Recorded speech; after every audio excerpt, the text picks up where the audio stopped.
এই দেখো রোদ দেয়নি এখন, খুব একটা বাজে অবস্থা। আজকে ফিস্টের দিনে কি শুধু রোদ দেবে, কত সুন্দর। হ্যাঁ সত্যি।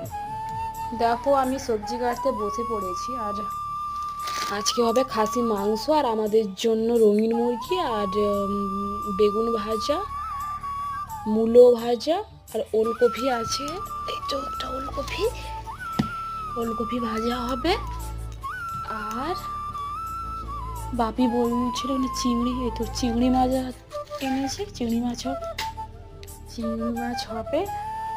তো আমাদের বাড়ি এটা, আর আমরা ওখানে ফিস্ট করব। জানো এই ছাগলটা আমার বাপির নাকি তোতাপুলি। সত্যি হাসিও লাগে, কি ফুলি ভাই। এই দেখো এখানটা ফিস্ট হবে।